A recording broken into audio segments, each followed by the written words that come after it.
Hello everyone, and welcome to the Fictional Vortex. So we are back with an interesting movie on what if Naruto awakens the hell power and got harem.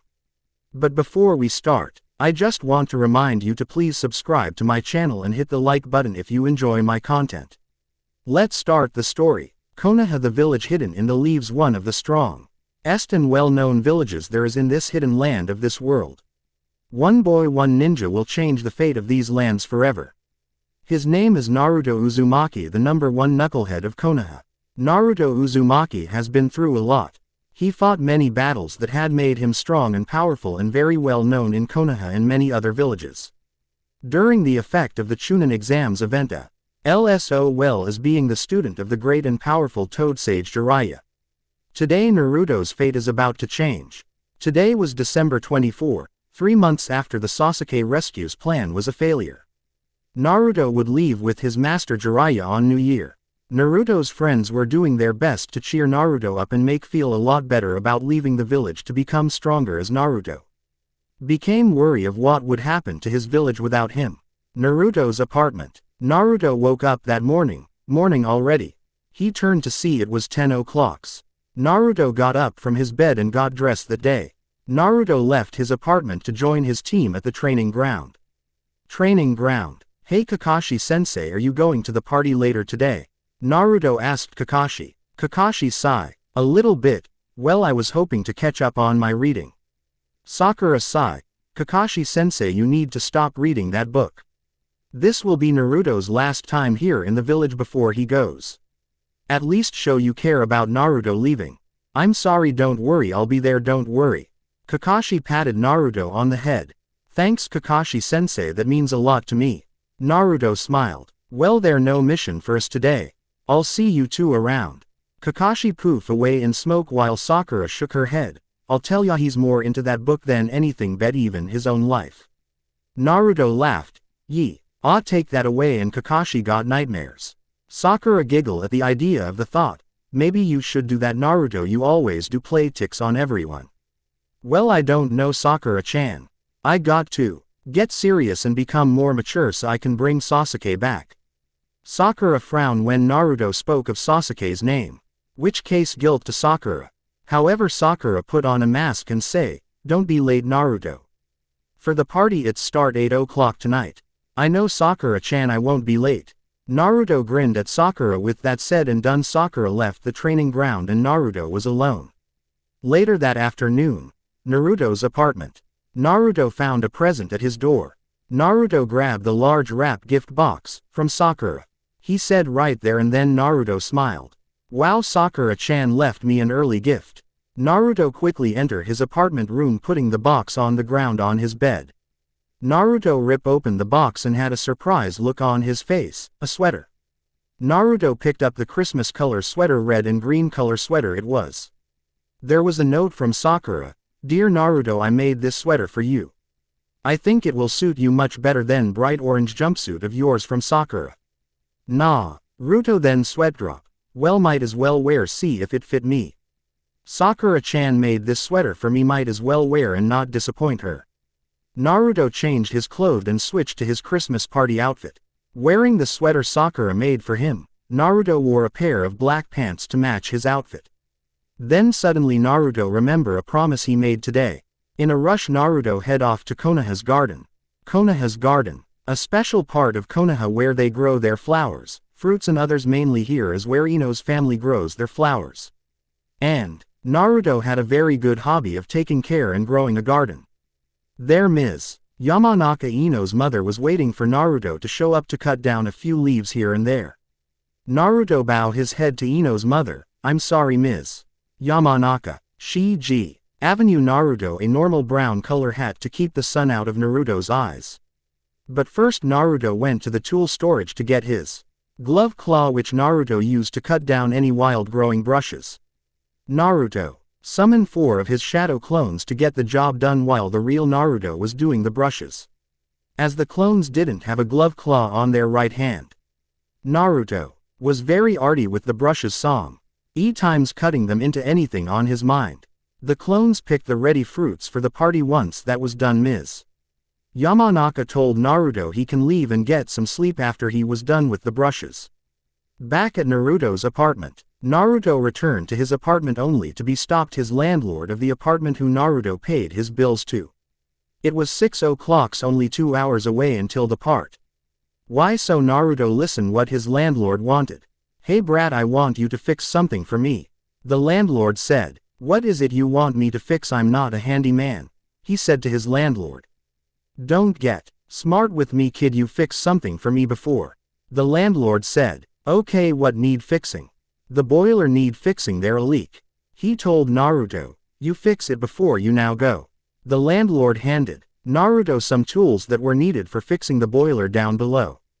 Boiler room. Naruto reached the boiler room. The place was creepy and dark. Looking, Naruto saw the giant boiler in the middle of the large room, which was underneath the apartments. Naruto saw many large tubes going out not only to the apartment but to other places as well.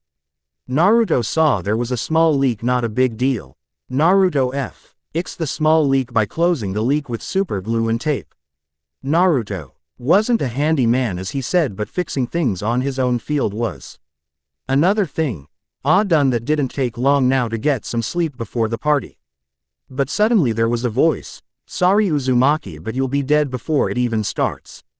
Naruto was about to turn around and see who was there, but the unknown strike Naruto's face with a kunai. However, the kunai miss only nib a long line across Naruto's left cheek to his nose. Suddenly a small noise got Naruto's attention. His attention was focused on where and what the kunai went and hit. The kunai hit a gas line. At the end of the kunai was an explosion tag, and the tag enlightened in fire. Naruto's eyes widened in shock, fear this was the end for him. No, he screamed. His life was about to end right now, and there was nothing he could do to stop this. His dreams, his life, his promise were about to go unfinished. The last thing Naruto saw before the end was the face of his killer, Urut Anbu. I'm sorry, Sakura, were Naruto's last words before being consumed in the blast flames of the exploding boiler. Moments later Naruto opened his blue-color eyes. All he saw was a red sky. The ground was hot, very hot. Naruto slowly rise up from the floor. His eyes widened in horror of the place he was now in. Naruto didn't bother to say anything at all. He got off the floor and walk on ahead of the road of hell, as Naruto will find out he isn't the only soul here who deaths went without justice. Hell, out of all the places Naruto thought of ending up in the afterlife. This wasn't the place he was hoping for, and yet he ended up here. Why, he didn't know why. Could be he was a host of a demon right now. That was the highest reasons for being here. Naruto looked at his hands, seeing the deep burn marks on his forearms and hands. There was cut marks around his neck, although his face was fine, but there was deep burn line that started from his right cheek and goes across, ending to his left eye. Naruto walked around the blazing inferno, seeing where he will pay for his sins of his life. And yet there was nothing. There was demons, no devil, no one tell guild him to his fate, nothing. He had yet to encounter anyone of hell's residents. However, when Naruto jumped down from the large edge of a cliff, Naruto landed down in another place. The background and feel of ain't even sure he was in hell or just entered another part of hell. Naruto was now in a dark area. The area had a red-colored feeling as everything was shaded in a red tone. Naruto found himself in underground place. He wasn't sure where this place was, but he was inside a building, that was for sure. There were large pipes pumping steam down the long hallway. At the end of the hallway was a door. Naruto was curious what was behind the door. There was a sudden sound of someone laughing evilly. Naruto walked down the hallway, but he felt odd. He was walking down the hallway and yet he wasn't even getting close to the door at the end of the hallway, as if he didn't move at all. Naruto felt a cold chill run down his spine when he felt someone breathe as their breath touched the back of his neck. Naruto quickly turned around but saw nobody was there. He didn't like this feeling at all. He was ready to get the hell out of hell. Naruto froze in place when he heard someone spoke behind him. There's a crime for stealing someone's lifestyle. He quickly turned around and again there was nothing. Soon he heard the sound of a man laughing evilly. Copycats. I hate them. They have no class, no original taste. And they give the real one a real bad flow. So tell me, kid, who are you, and pray to God you're not some would-be ass copycat. Judging from the voice, the man sound pissed. Naruto wondered Why, but he looked at his outfit. His clothes he was wearing was the Christmas party clothes he was wearing. If my clothes unset you. Sorry if I mean to be stealing your style. I'm not sure what the hell is going. Naruto looked around, standing still, wondering where the man was. The man spoke again, but this time his voice wasn't filled with anger but rather filled with curious and surprise. So you're not a copycat. Good, and you're new. Sorry to break it to you, kid, but you're in my zone. With a little touch and a hat, hell, you look like me when I was young. But without the whiskers. Naruto sighed in relief. He playing his cards right. Whoever this person was, Naruto wanted to get him on his side and not end up having him as an enemy. Who are you? I just a rival. Name's Naruto Uzumaki. Naruto. Introduce himself to the unknown owner of this zone. A man of the rising sun, or Nobel samurai, or stealthy deadly ninja. The man laughed as he mocked and played a round of Naruto's origin. But you do. Look like it. I'll say daddy must had a thing for the Asian babes, or mommy wanted more than the usually meat pack. Again the man laughed, but loudly. However, his plan of getting Naruto to get piss off failed. If your plan was to mock enough to get my guard down, it failed. Your words mean nothing to me. Is that so, brat? It's real hard to piss someone off by talking about their parents. When they're an orphan at birth. Naruto had a cocky smirk on his face. There was long pause. The long pause made Naruto a bit worried. I smell evil on your soul. The man spoke as he spoke closely to Naruto. As if he was right there, like a devil whispering in your ear, and I can taste the souls you have. The man shortly chuckled afterwards.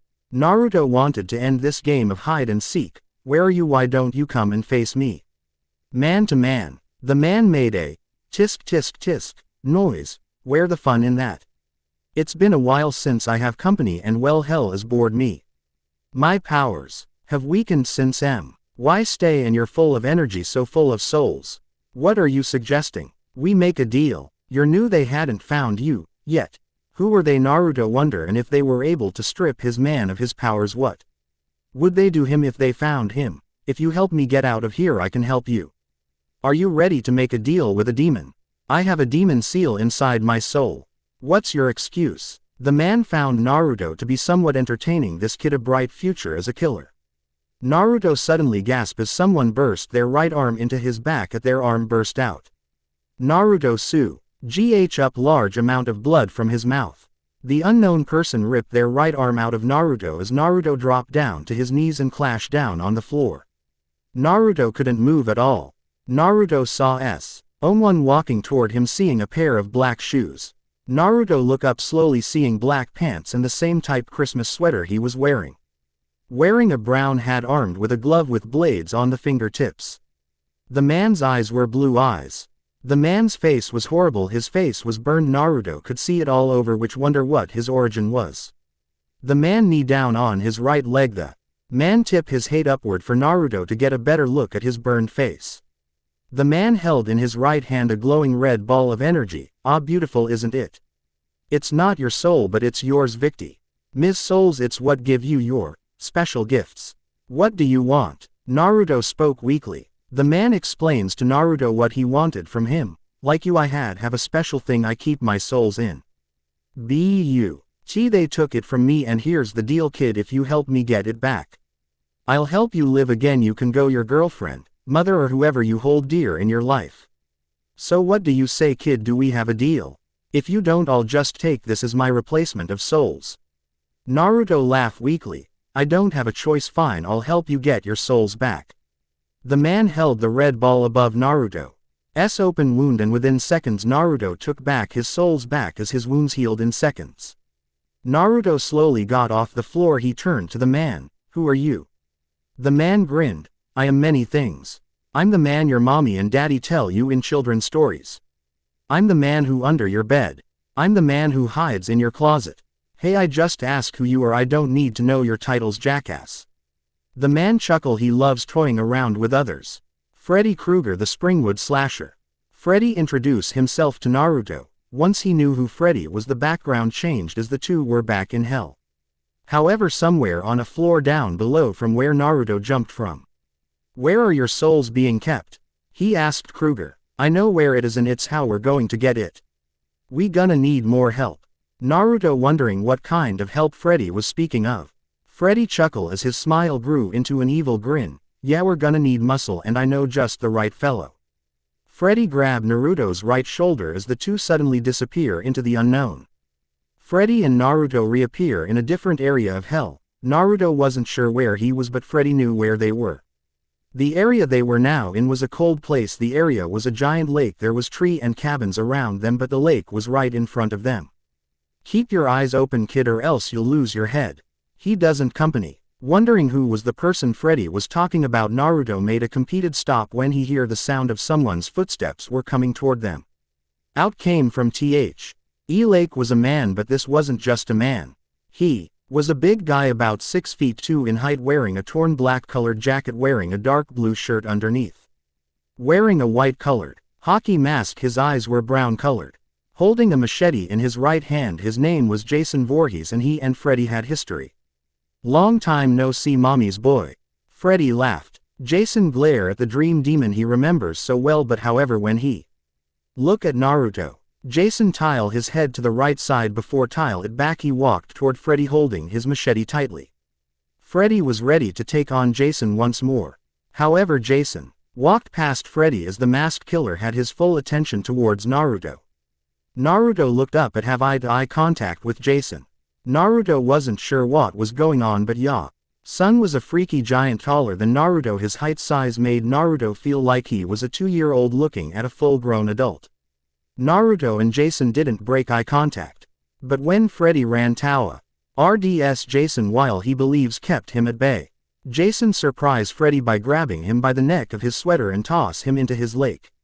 Freddy was dragged down by SM victims, but Freddy was fighting them off as he struggled to get free. This area of hell was the area of those who have died by drowning. Although Jason's true death was not of drowning, he did drown when he was a kid, and yet he survived. Naruto was afraid to take steps to save Freddy, but he wasn't sure what Jason would do if he ever moved at all. What the hell are you doing? Get me a fucking hand here. Freddy yelled. Naruto froze when he stared at Jason's eyes. Naruto heard a voice in his head. What are you doing here? You're not a bad person, why are you here? The voice was small, childish. It was. Naruto thought it was coming from Jason. As that, you're talking to me. Why are you with that bad man? Naruto looked down the floor. His eyes were filled with sadness. I didn't deserve death. I had so much to do, but it's hard to live with. There are many who want you gone. Jason knows what Naruto mean by that. I just want to leave. I don't deserve this. I don't deserve hell. I was a good boy like you. I didn't deserve death. I didn't deserve hell, but neither did my mother. Suddenly the background changed. But not much changed, but they weren't in hell. It appeared they were in a flashback of Jason's memories. Jason was showing Naruto his memories as the two watched the day that changed Jason's life forever. Jason's mother, Pamela Voorhees, a sweet, kind woman, a single mother, but her heart was filled with revenge. Naruto and Jason watched how Pamela broke down into tears on the day of Jason's drowning, how everyone at the Camp Crystal Lake suddenly gave up on finding Jason a day later. Pamela didn't ask it, and she blamed them for not watching Jason carefully as they should. And then the night Pamela's death, Jason closed his eyes when Pamela was beheaded. The background changed back to Lake of Drowning. Freddy was fighting the drowning souls of the damned. He promises he would help you. Jason turned his sight to Freddy. As Naruto nodded his head, he's a bad man, a very bad man. He doesn't deserve freedom. He doesn't deserve anything. But I need his help. He said they hadn't found me yet. Do you know who they are?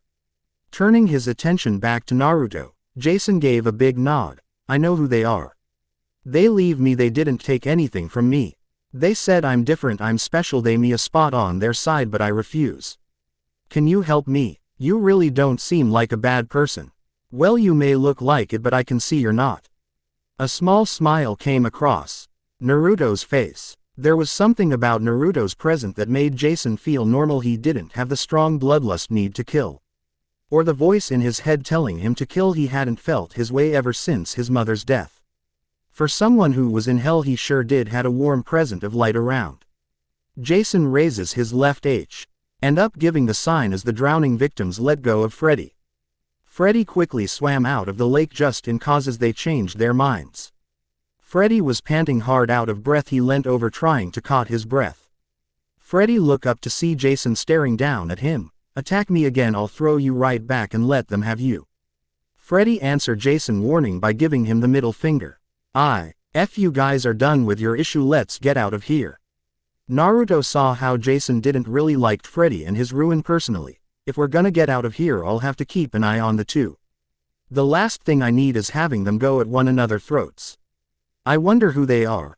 They must be real powerful if they were able to strip Freddy of his powers and offer Jason a spot to join them. All the more reason to get out quick. Shortly after gaining a new ally, Jason Voorhees, Naruto will try his best to keep the two from ripping each other's throats out. Seeing the two have shared a bad history, but right now the main goal was to get the hell out of hell. The three journeyed past the fire pits. The fire pits was a place where there was a very thin bridge that goes across to the next field of hell. The only problem was there was a fire pit down below for whoever falls. Lucky for Jason and Freddy, Naruto went first. Jason was heavier than the two, which did prove to be a problem. However, they came across the bridge with no problem. The Field of Rage. The Field of Rage, a place where those who died of unbearable hatred or a deep fit of rage when they die in the living world. Neither of the three had died in such a manner. Jason looked around the place but stopped when he heard a noise. Jason made a groan noise to get Naruto's and Freddy's attention. The two also heard the same strange noise Voorhees heard. Naruto groaned while Freddy was ready to take on whoever was making that strange noise. Here it comes. Jason thought spoke to the two. The background changed just like before as the three have entered another resident of Hell's. The background changed, not a forest, not an underground basement or anything of that class, but a house, just a house. The three were in the house. The front door was right behind them. Jason and Naruto were the only ones with their guard up while Freddy looked around the place. He was curious on whose house this was. Suddenly a sound spooked the three. Meow. The sound was. Freddy frowned heavy. Just a fucking cat. Meow. Again they heard a cat, but this time it sounded much closer. Jason held his machete tightly. Cat or not, if it posed a treat to him or to Naruto, he will kill it. Alright boys, our guest is shy, let's make it come out. Or we'll never get the hell of this shithole. Naruto sighed. He didn't want to find the person or thing that owned this area, but once again he had no choice. Naruto was the first to take a step forward, being followed behind by the two serial killers. Naruto entered what seems to be a kitchen. There was nobody there but normal-looking kitchen, nothing creepy or dark about it. Jason took a large kitchen knife and gave it to Naruto. You're going to need it, trust me. Taking the kitchen knife out of Jason's kindness. Naruto looked around the kitchen but soon spoke. I know how this is going to get us. Jason and Freddy looked back at Naruto. One by one, when we're alone, that's how it's gonna get us, like in those movies. Freddy laughed, as he couldn't believe they were dealing with a serial killer that does that. Kid, we're in hell, why would our guest do that? You sneak up on me when we first met, didn't you? Jason snapped a mean glare at Freddy.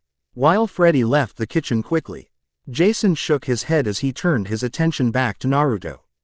We really don't need him. I know, but we need his help to get out of here. I'm more worried who this house belongs to. Naruto sweat dropped as he hoped the guest was friendly. Again the sound of a cat meowing was heard. I don't like this place. It gives me the creeps. There's no cat here. How can you tell? I live in a forest for almost 20 years. I know when there's an animal here or not. Freddy went upstairs after hearing the sound of the cat again. Freddy walked down the small hallway after he heard the sound of someone's footsteps. Freddy journeyed his way to someone's bedroom. While in the bedroom, it appears they were in a Japanese household, as the bed was on the floor rather than an American-made bed. There was a close closet to Freddy's left, being the last thing he will ever check. Freddy was a killer. He knows how others work their way of killing.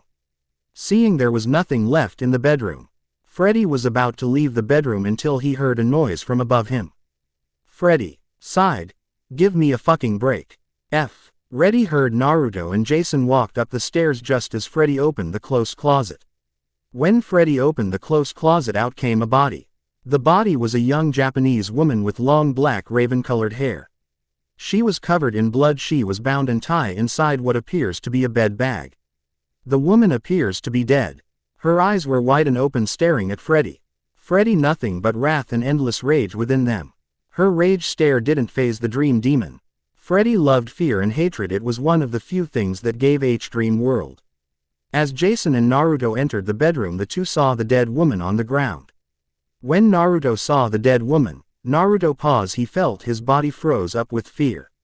Naruto fell down on his butt as he dropped his knife. Suddenly the woman's body started to move. Ah hell. Freddy said he knew what was going to happen next. The dead woman's skin changed to dead gray. The sound of cracking and bones was heard each time she moved. The woman grabbed Freddy by his right leg and tripped him up. The woman slowly got up, although her body was still laying down in a broken state. Jason was about to swing his machete down at the woman. But something GHT Jason's machete. It was a Japanese man who appeared from nowhere. The man tossed Jason through the wall into the next room as the man walked into the next room to battle with Jason, leaving Naruto and the dead woman alone in the bedroom. Naruto felt it. He felt fear, hate and sorrow coming from the woman. She wasn't going after Freddy at all. Naruto wondered why, but then it came to him. It was because Naruto was pure. He was the new guy. While Jason was fighting the man in the next room, Jason couldn't lay a finger on the man as Jason swung his machete downward. His machete phased right through the man as Jason was fighting a ghost. The man was able to grab Jason, grabbing the tall masked killer by the throat and toss him into the bathroom. Jason shook his head as was near a tube that was filled with water. The man grabs Jason by his head and tried to drown Jason in the tube. Jason was already dead. The memories of him as a child drowning, the memories brought fear back into Jason's heart. Meanwhile, for the others, Naruto tried to fight it. This unknown force hold upon his body. Naruto felt his right hand move as he slowly tried to reach, but someone grabbed the knife before Naruto could grab it. Naruto looked up to see a young Japanese boy who was white as a ghost. Naruto looked back at the dead woman who just fell down on him. Her head was resting down on his chest. She looked up at him with a dead stare as a scary choke noise was coming from the woman as if she tried to talk to him. The woman got closer to Naruto's face. Naruto never felt so scared in his life. Naruto wanted to close his eyes. But this was hell. He decided to face it like a man, like a ninja. Naruto stared back at the woman with a serious angry in his eyes. "I'm not afraid," Naruto shouted at the dead woman. Naruto felt himself being covered by blue-colored chakra. The dead woman reached out, touching Naruto's left cheek as he was covered by the blue chakra. The dead woman grasped. She slowly tried to crawl away from Naruto, but the blue chakra got hold of her. Suddenly let her head down between Naruto's legs while Naruto blushed slightly of the odd position he was in. Freddy recovered and looked over at Naruto. Freddy laughed. "Getting head already on the first date, huh kid? Shut up and get me a hand." Freddy was about to walk over to the woman to get her off Naruto. But suddenly the Japanese man who attacked Jason was suddenly sent flying back into the bedroom. Jason cracked his head and grabs his machete. Jason's upper body was wet. Jason had enough of this. The Japanese man saw the position Naruto was in and the dead woman as well. The man yelled at the dead woman, who raised her head up and turned looking at the man who was her husband. Freddy and Naruto was surprised to see the dead woman was no longer dead looking. Her skin was normal light colored. She was very beautiful, but her eyes were no longer filled with hatred but fear. The woman was speaking in Japanese as Naruto understood the woman. The man walked over to his wife and grabbed her by the hair and drags her out of the bedroom into the hallway. "This should be good," Freddy smirked. The three watched as the man had the kitchen knife Naruto had. The woman begged the man to stop and said that she was sorry. The man didn't listen to her and kept slashing away at her, slash at her arms and at her back. The woman begged for mercy. The man slapped his wife twice as blood was dripping from the woman's mouth. And right before the man was about to stab her, someone's caught the man's right arm. The man looked back to see it was no other than Naruto Uzumaki. Naruto's eyes were filled with anger. Naruto spoke in Japanese asking the man what the hell he was doing. The man didn't answer. Naruto only tried to stab him. Naruto punched the man in the face not once not twice but 4 times right before he finished the combo off with a roundhouse kick to the man's face. The man was sent flying into another room. "Oh shit, the kid is pissed." Freddy laughed as he and Jason watched to see Naruto at work. Naruto grabbed the man by the throat as Naruto held in his hand his Infamous attack the Rasengan. Naruto was about to finish this scum of a husband off here and now. But Naruto heard the wife of the man yelled out telling Naruto not to finish him off. Naruto looked at the wife of the husband asking why not. Naruto saw it all in the woman's eyes. Just like Jason show Naruto his memories. Naruto saw the memories of the woman, saw how her husband found out the wife had a small crush, just a small crush on a guy. The husband went batshit crazy and attacks his wife. Beat her, snapped her neck, let her paralyze, leaving her to hear the sound of her husband drowning their only child, their son, along with his pet cat in the bath tube. He came back to beat his helpless wife and raping her twice in the progress before ending her life. This man was beyond scum, truly belonged scum. He truly deserved to be in hell, but not her. She was just a victim to his foolish. But Naruto wasn't a monster or killer. Seeing the woman didn't want any more pain, death or suffering, she'd just want peace. Naruto let go of the husband's throat, but not before he backhand the husband. Cursing the man in Japanese, Naruto walked over to the wife. Naruto bowed his head to her, showing respect. Forgive me, I'm not used to see such suffering. Naruto spoke in Japanese to the woman. Thank you so much. Name's Naruto Uzumaki. Does this house belong to you, Ms.? Naruto asked kindly, hoping the answer would be yes. Yes, it is. I've been suffering for so long, I just want it to end. Every second everything replays, and again my husband gives me suffering. No one there to save me and my son. Thank you, oh thank you so much. The woman hugged Naruto, hugging him tightly as she cried. Naruto paused, he wasn't sure what to do and what to say. He could only gently brush the woman's beautiful black hair, telling her it's okay and he and his friends will help her. The two stopped hugging. Freddy and Jason entered the hallway as the woman turned to see them. In front of them was the woman's son, who no longer was looking like a ghost. The woman hugged her son. Jason was smiling behind his mask as Naruto also smiled, but Freddy kept his eyes on the husband who Naruto beat the shit out of.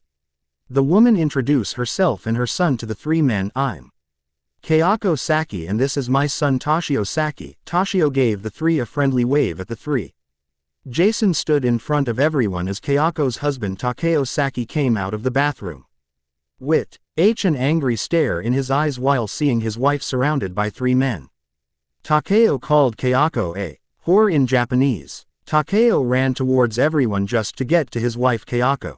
Jason was about to slice Takeo in half with his machete was stopped when whips of black hair reached out and grabbed Takeo's arms and legs and his throat. Everyone looked to see the hair whip belonged to Kayako.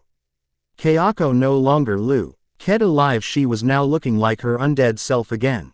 But this time Kayako was in control, telling her husband he was a controlling husband and jealous psychopath and that she never wanted to see his face ever again.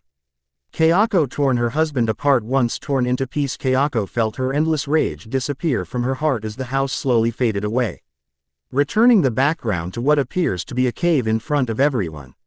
Freddy, Jason, Naruto and now Kayako and her son was there. Where or when English?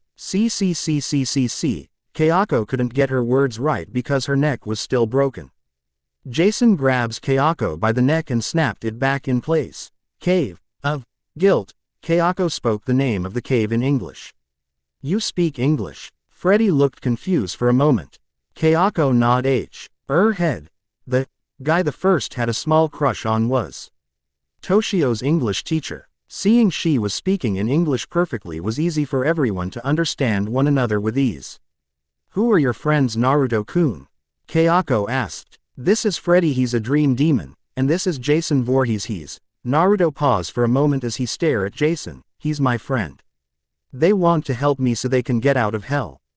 I'm sure we love to have you join us, Kayako. You're free now, you deserve your freedom.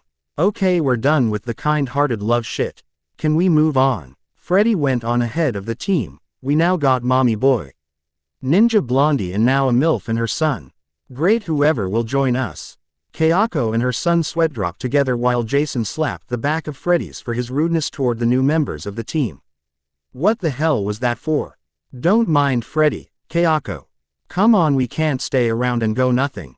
Gaining a new member of the team journey their way to the Cave of Guilt, and from there, they would hope they would find the way out of hell and not face another threat for their freedom. Gaining a new ally to help them escape hell. Kayako Saki was the new member of the group who desired to escape hell. The group entered the Cave of Guilt, a place in hell where the deepest of guilt comes, be it betrayal, selfish trust, or those unworthy of being trusted by life itself. Freddy stopped while the group was walking through the Cave of Guilt. Naruto looked back at Freddy to wonder why the demon stopped. Freddy had angry look on his face. "What's holding you back?" Naruto asked. Freddy looked back at the entertain where they came from. "I can, damn it." "What's wrong?" Naruto asked. Freddy explained to the young soul, "They're coming, they know I'm trying to escape again. We better hurry up or we'll get caught, and trust me kid, you don't want to get caught, especially by them." "Well, let's hurry or they will find us," Naruto told Freddy. Freddy smirked. "Not so easy, little shit. Each level of hell or a part of hell is guardian or is home to a level of hell. You have encounter 3, which is the 3 of us. It won't be easy each time we meet a resident of hell, it's gonna get tougher." Naruto rolled his eyes. "Just great. Do you know who rule this level of hell?" "Nope. It's not like we have a hell meeting every year." Freddy glared at Naruto. Naruto facepalmed while sighing. "Kid, we best get past this level quick. I don't like this one bit." Kyuubi told Naruto. "Yeah, I know, Fox. I'm trying to hurry the best I can." Naruto looked to see everyone staring at him funny. "What?" he asked. "Who are you talking to?" Freddy asked. "My inner demon." To cut the long story short, as a baby my soul was fused with the spirit of a demon. The demon name is called the Kyuubi, a 9-tailed fox. It gives me a healing factor, unbelievable power, but there's always a price for using its power. I know you don't hate, but I had a tough childhood, a shitty one, but enough of the past. Time to move on." Naruto turned his back as Freddy, Jason and Kayako frowned for a moment. "What?" Naruto asked as he looked over his right shoulder. "Something tells us the next person join us is gonna have a shitty childhood like the rest of us." Freddy frowned. "Guess hell loves screwing kids with fucked up childhood and turn them into killer." Naruto didn't care at the moment and looked away. "Ever wonder how your childhood would be if you were in my shoes?" Freddy grew a big grin. "About them?" he asked. "This is going to take a few seconds," Freddy said. Freddy place his left hand on Naruto's head as the background swift as Naruto, Freddy, Kayako and her son watched as the what-if scene plays. "What's going on?" Naruto asked. "Shut up and watch," Freddy told him. Scene begins. Darkness, nothing but darkness, complete empty black abyss. Once again I'm alone. Again I always been alone, why do I never get used to it? I thought I had everything set, I thought everything was going pretty well even for me. But once again, life isn't meant for me. Standing alone in the darkness was a young boy with blonde spiky hair. The blonde-haired boy just stood there. His clothes were torn and burned. He didn't look so well at all. His eyes were red, his skin was half burned. He looked tired most of all. Blood was dripping from his right hand. "I'm so tired. All I want is to sleep, yeah, that's just what I need, but you can't sleep. You can't sleep." A dark voice spoke to the young boy. "Who's there?" he asked. There was silence just for a moment. "You can't sleep, if you do you'll die. And you don't want to die, do you?" "No, I can help you, I can keep you alive. If you trust me I can give you sleep without you dying. You look so tired, my boy. Come on, what ya say, let me help you. Let me give you your beauty sleep, everyone needs it. But you'll die without my help, but I can keep you alive. You can sleep, Naruto, you can sleep without dying." The blonde-hair boy name was Naruto Uzumaki, a young boy who just became a genin, as Naruto wasn't sure to trust this dark voice. Yet Naruto felt somewhat kindness coming from this dark voice. Something about it made him feel he can trust it. "Come on, Naruto. You can trust me. You can trust me. I trust you. But what about the others? If I won't wake up, everyone would forget about me. I'll be asleep and I don't want to die, but I'm really tired, really tired." Naruto felt him nodding off slowly, but the voice kept him awake. "I can help you, Naruto. Come on, let me help you. We can get back at Mizuki for what he did to you." Mizuki. Naruto frowned as he thought back what happened to him few minutes ago.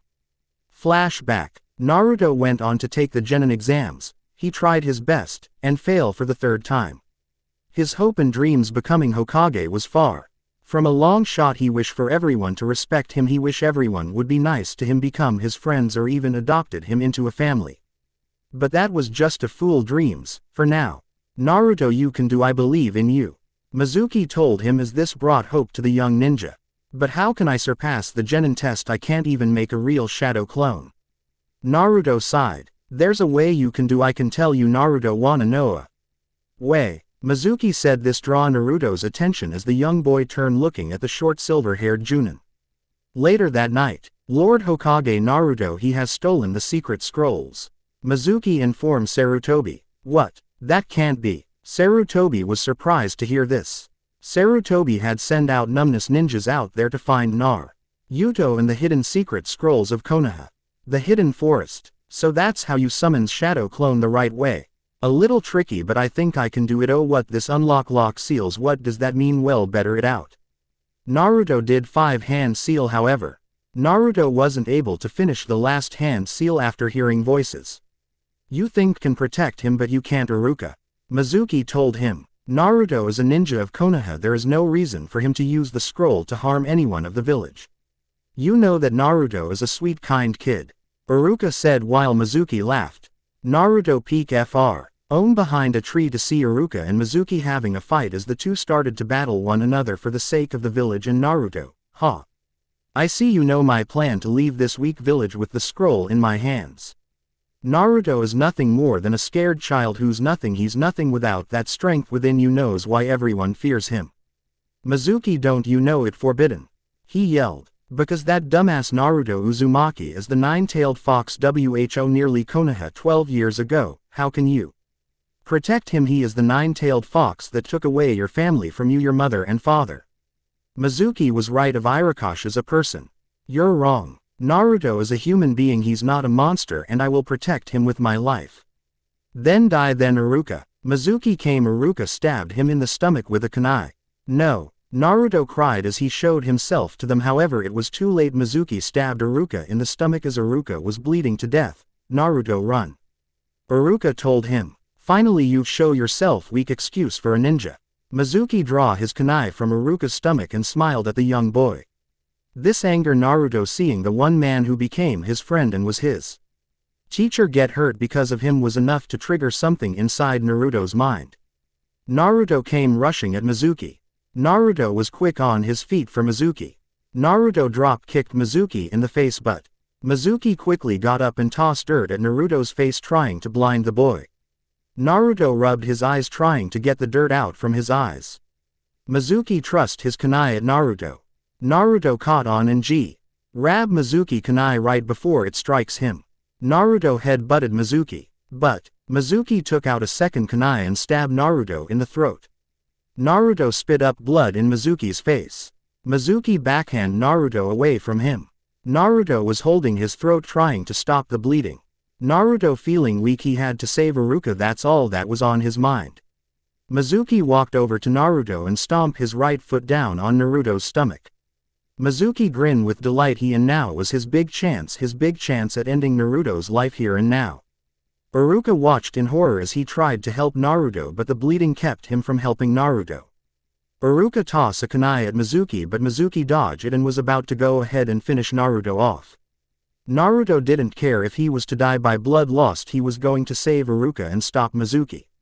Naruto jumped on Mizuki and started beating down Mizuki with his fists. Mizuki grabbed Naruto by his bleeding throat and threw him aside. Naruto rolled over on the ground until he hit a tree. Time to end this. Mizuki tossed a kunai at Naruto, but the kunai missed Naruto by an inch. Naruto sighed, it would seem Mizuki aiming was really off. Naruto, run! Iruka shouted. Naruto looked confused at first until he saw to his left where Mizuki tossed the kunai.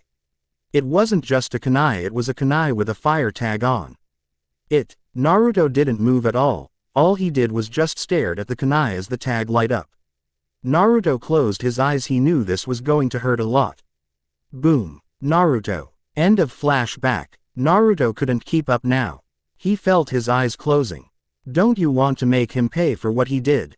He has to be punished, don't you agree? Yes. He hurt Iruka-sensei and he hurt me. He did a lot more than just hurt you, Naruto. He cut you, he burned you. Naruto fell down on his knees as he fell down. His head fell down on someone's lap. The person's lap was soft and very warm. Revenge can wait, all I want to do is sleep. Very well then Naruto. Sleep my little ones. Leap and have wonderful dreams my dear child. Naruto closed his eyes as he slowly transformed into an infant. The unknown person looked down at the infant Naruto, taking him into its arms as the person rocked Naruto slowly left and right. Dream my little Naruto. When you wake up the world of dreams shall become your worlds and you're alone my dear boy. The unknown person had an evil smile which turned into a big grin. As the darkness swift into a room there was a small crib in front of the person which turned out to be a long red-haired woman. The woman was naked as she rocked Naruto to sleep. Quote, "You shall be something then, just an immortal. I promise you that my dear little Naruto." 10 years later. Konoha prison. 10 years has been since Mizuki set Naruto Uzumaki on fire that day. Paying his crime for burning the boy as Mizuki's plan for stealing the scroll was stopped after Mizuki set Naruto on Junin and Fuchunin found them. Mizuki grew tired of his days in prison. He planned his escape. Tomorrow would be the day he escaped from Konoha prison. Mizuki closed his eyes, getting some shut-eye before the big day comes. Mizuki closed his eyes. Right away he heard a small laughter. Mizuki opened his eyes to find himself somewhere he was no longer in Konoha prison but the hidden forest. Mizuki smiled and cheered. He was free, he shouted over and over again. But however Mizuki heard the sound of someone laughing from behind. Mizuki turned around and saw there was nobody there. Mizuki decided to annoy the laughter and walked through the forest. Mizuki took his time walking through the forest. It's been a while since he was in the hidden forest. Mizuki started to notice there was something familiar about this forest. The sound of fire was in the air. Mizuki didn't like the smell but he smiled as it reminded him how he set Naruto on fire that day. Mizuki stopped when he looked to his right and saw something on the ground. It was a small piece of paper. Mizuki picked up the small piece of paper and read what it said.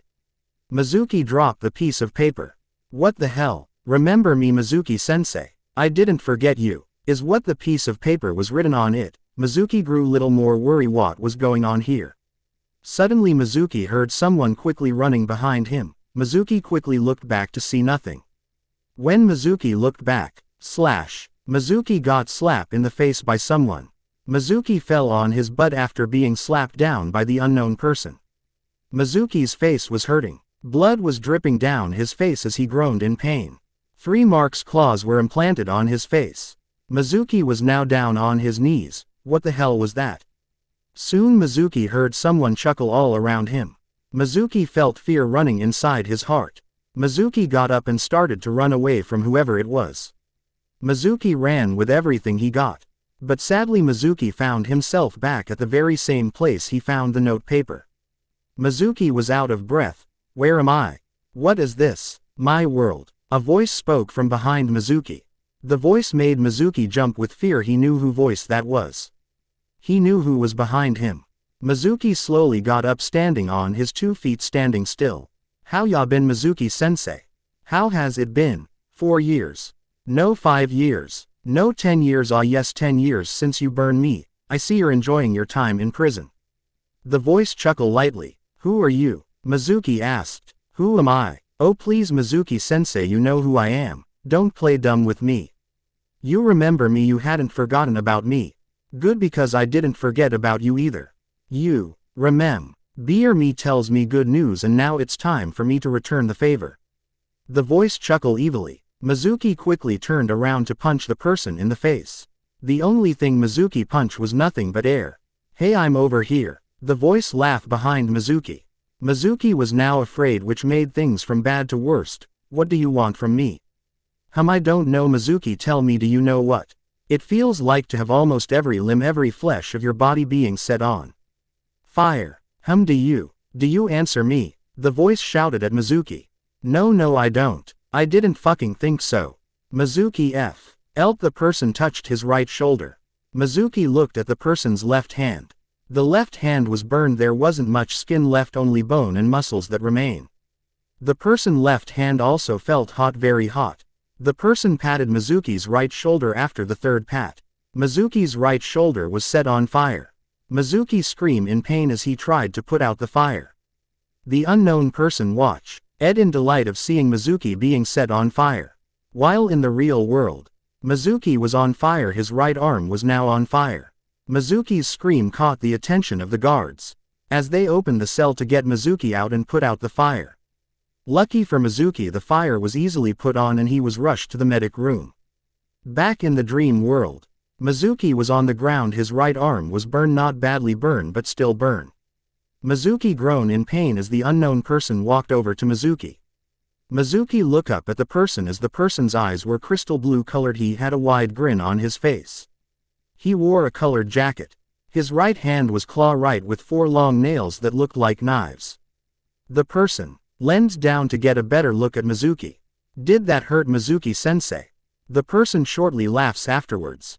Mizuki spit in the person's face, which caused the person to kick Mizuki in the face very hard. Mizuki rolled over, coughing up blood from his mouth. His nose was now broken as Mizuki felt few of his front teeth were now a bit loose. The person turned Mizuki over on his back. Now you listen, Mizuki. I have a few questions for you. If you answer them, I'll give you a quick and painless death. Can you do that? Mizuki slowly nodded his head. Question 1. Why did you try to steal the scrolls from me? To give to me my master Orochimaru. He promises me power and a spot for me to help destroy Konoha. Mizuki answered the first question. The person smiled after getting his first answer. Good, see, that wasn't so hard now, was it? Question 2. Did anyone miss me? Mizuki wanted to laugh at first, but seeing the spot he was in, laughing wasn't the right answer.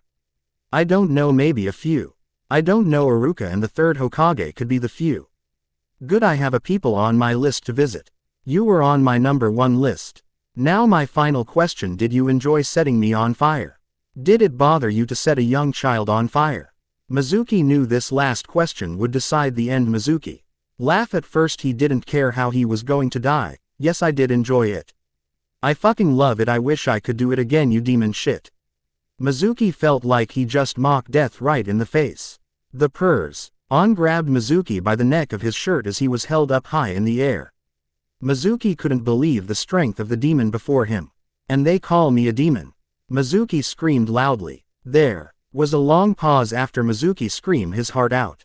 The person brought Mizuki to face with him. Why you screaming? I hadn't even cut you yet.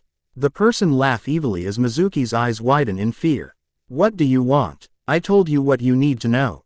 I'm just getting started. In the real world, doctors and nurse were working on Mizuki as wounds appeared on his body. The broken nose, the loose teeth, burn marks on his right arm. Doctor, what's happening to him?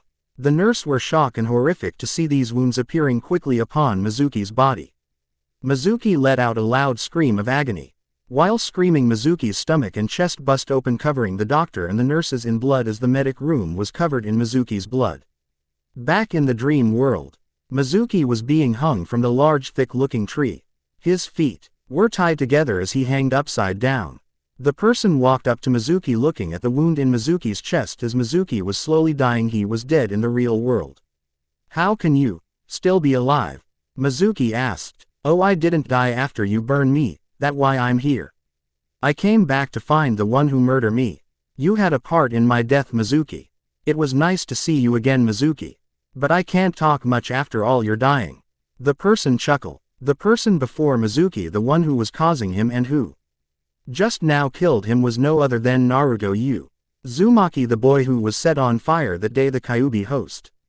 10 years it has been since Naruto met Mizuki. 10 long years he met a human being.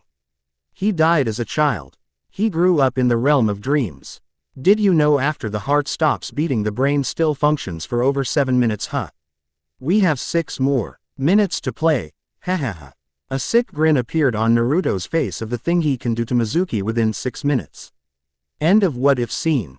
The scene ending with Mizuki screaming as the background swift back to the cave of guilt. Naruto was bit shocked of what he could have become. If he would have ever become the Freddy of his time. Hell kid, you would have turned out to be a fine student for me.